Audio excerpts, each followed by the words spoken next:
ایک دعوت فکر دے رہا ہوں، سوچ کر اٹھو، ورنہ ایک دن آئے گا تم امام ڈھونڈتے پھرو گے، امام نہیں چور امام ملے گے تمہیں۔ باہر سے جتنے بھی آ رہے ہیں سب چور آ رہے ہیں، آپ اس بات کو اچھی طرح سمجھ جاؤ۔ باہر سے جو بھی آ رہا ہے اپنا علاقہ چھوڑ کر وہ صرف کمانے کے لیے آتا ہے۔ دل پہ لکھ لو میری یہ بات، کسی کو بری لگے میں 100 بار معافی چاہتا ہوں۔ جو آدمی اپنا علاقہ چھوڑ کر اپنے علاقے کی جہالت کو ختم کیے بغیر، اپنے علاقے کی علمی پیاس بجھائے بغیر کہیں دور دراز کا سفر کر کے کسی اچھے اسٹیٹ کا انتخاب کر کے، اچھے اسٹیٹ کے اچھے ضلع کا انتخاب کر کے جا رہا ہے تو سمجھ جاؤ وہ لوگوں کو دین پہنچانے کے لیے نہیں بلکہ اپنی ضرورت پوری کرنے کے لیے جا رہا ہے، اپنی خواہشات پوری کرنے کے لیے جا رہا ہے۔ تو باہر سے جتنے بھی آتے ہیں اللہ معاف کرے، ان سے کوئی امید نہیں رکھی جا سکتی۔ برائے نام کام کریں گے، ان کے دل میں تکلیف ہی نہیں ہے کہ یہ بدعت میں ہماری قوم ہے، ان کو کیسے بچائیں، یہ حرام میں ہماری قوم جا رہی ہے، ان کو رتی برابر پرواہ نہیں، قوم کیا کرا مرو کرو، ان کو اس سے کوئی نہیں، لیکن مجھے کمانا ہے مسجد کے نام پر، مدرسے کے نام پر، مکتب کے نام پر، قرآن خوانی کے نام پر اور بھاڑوں کے نام پر، ٹیوشنز کے نام پر، عورتوں کو پڑھانے کے نام پر، نوجوان بچیوں کو پڑھانے کے نام پر، بالغ لڑکیوں کو پڑھانے کے نام پر کسی بھی طریقے سے مجھے کمانا ہے اور میری ضرورت پوری کرنی ہے اور میرے اپنے گاؤں میں مجھے بنگلہ بنانا ہے۔ یہ سوچ ہے آج کی، یہ کڑوی حقیقت ہے، تم لوگ مانو یا نہ مانو، لیکن ہر علاقے میں اپنے علاقے کی امت اور قوم کا درد رکھنے والے بھی کچھ علماء ہوتے ہیں۔ میں صرف اتنا کہنا چاہ رہا ہوں کہ ان کو پروموٹ کرو، ہر اعتبار سے ان کے بیک بون بنو، ان کے بازو بنو، ان کی طاقت بنو، تب وہ بڑھ چڑھ کر امت کے لیے کام کریں گے۔ ہماری ہی قوم ہماری طاقت نہیں بنتی، یہی تو افسوس کا مقام ہے۔ ہماری ہی قوم ہماری جڑیں کاٹتی ہے، ہماری ہی قوم ہمارے ہی علماء کے جڑیں کاٹ کر بٹھا دیتی ہے، اور ان کی جگہ کسے لایا جاتا ہے؟ ایک باہر سے آنے والا جو صرف اپنے پیٹ پوجا کے لیے آیا ہے، اسے لوگوں کے دین کی بربادی سے، ایمان کی بربادی سے، عقیدوں کی خرابی اور غیر درستگی سے اسے کچھ بھی لینا دینا نہیں۔ جا کر دیکھ لو مسجدوں کا حال، برسوں سے بدعتیں چل رہی ہیں، لیکن باہر سے آئے ہوئے امام صاحب کی ہمت نہیں کہ وہ ختم کر سکے۔ برسوں سے سب جانتے ہیں کہ بدعت ہے، لیکن چھوڑو حکمت کے نام پر چھوڑو، سب چھوڑو۔ امت حرام میں ہے لیکن بیان کیا ہو رہا ہے؟ محرم کی فضیلت کا بیان ہو رہا ہے۔ امت سود خوری میں پڑی ہوئی ہے، بیان ذی الحجہ کی فضیلت کا ہو رہا ہے۔ امت قدم قدم پر رشوت خور بنتی جا رہی ہے، جس کی وجہ سے جہنم کی مستحق ہوتی جا رہی ہے، اور مسجد میں بیان ہوتا ہے نماز کی فضیلت کا۔ یہی تو حال ہے آج پورے معاشرے کا۔ ایسے میں اگر گنے چنے کچھ مقامی علماء امت کا درد لے کر واقعتاً قوم کی فکر میں کچھ کرنے کے لیے آگے بڑھنا چاہتے ہیں تو وہ کاٹنے والی بھی کوئی اور نہیں، ان کی ہی قوم ہوتی ہے، ان کے ہی اپنے ہوتے، ان کے ہی اپنے ان کو کاٹ کر بٹھا دیتے ہیں، اور ان کی جگہ پر لایا جاتا ہے وہ میٹیریل، وہ لوگ جن کے دلوں میں امت کی خستہ حالی، امت کی بے دینی، امت کی بے راہ روی، امت کا گناہوں میں ملوث ہونا کوئی معنی نہیں رکھتا۔ ہوش کے ناخن لو میرے بھائیوں، میری یہ بات جہاں تک ہو سکے پہنچاؤ کہ آج وقت آ چکا ہے، ہر علاقے کے لوگوں کو فیصلہ کرنا پڑے گا کہ دو طرح کے ہر علاقے میں علماء اور علم والے موجود ہیں۔ ایک کیٹیگری وہ ہے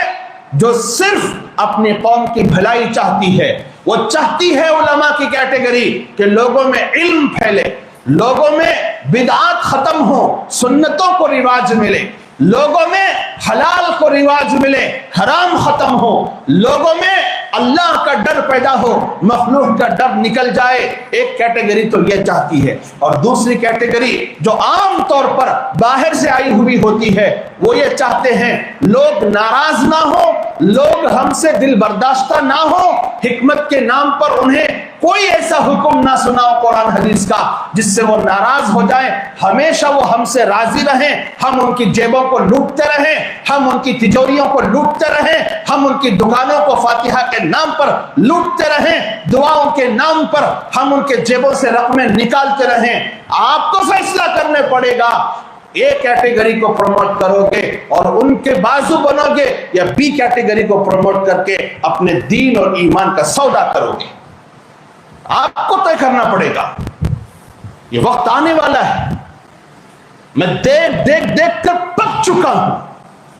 ہماری قوم یہ سوچ رہی ہے کہ وہ آدمی ہمارا دین کے اعتبار سے بھلا کرے گا جس کو آپ کے دین سے، آپ کے ایمان سے، آپ کے گندے عقیدوں سے، آپ کے گندے اعمال سے، آپ کی سود خوری سے، آپ کی رشوت خوری سے، آپ کی عورتوں کی بے پردگی سے، معاشروں میں پھیلی ہوئی گندگیوں سے کوئی سروکار نہیں، اور امت کے ذمہ دار اس سے لو لگا کر بیٹھے۔ سوچو میرے بھائیوں، ایک دعوت فکر دے رہا ہوں اگرچہ کہ بات نکل گئی ہے، ٹھنڈے دل سے سوچ کر فیصلہ لینا پڑے گا امت کو۔ یا تو آپ کو ان علماء کے ساتھ کھڑا ہونا پڑے گا جو آپ کے اپنے ہیں، آپ کے مقامی ہیں، اور قوم کے لیے کچھ کرنا چاہتے ہیں، قوم کی ہدایت کے لیے کچھ کرنا چاہتے ہیں، قوم کی اصلاح کے لیے کچھ کرنا چاہتے ہیں۔ یا تو ان کے بازو بنو، یا پھر پیٹ پجاریوں کے بازو بن کر اپنی زندگی، اپنے ایمان اور اپنے دین کو ختم کر لو، اور اپنی نسلوں کے ایمان پر بھی فاتحہ پڑھ لو۔ کڑوی بات ہے، ہو سکتا ہے اس کے بعد مجھے لان تان کا نشانہ بنایا جائے، مجھے گالیاں دی جائیں، اور مجھے ملامت کا ہدف بنایا جائے، اور ہو سکتا ہے کچھ لوگ احتجاج بھی کریں، کچھ لوگ میرے خلاف اسٹیٹمنٹ دیں، کچھ لوگ پروپیگنڈا کریں، لیکن یاد رکھ لو آج جو یہ بات میں کہہ رہا ہوں کہ آپ لوگوں کو فیصلہ کرنا پڑے گا، ایک دن میری بات آپ سمجھ کر رہیں گے، ضرور ایک دن ضرور سمجھیں گے کہ وہ دل جلا کیوں کہہ رہا تھا۔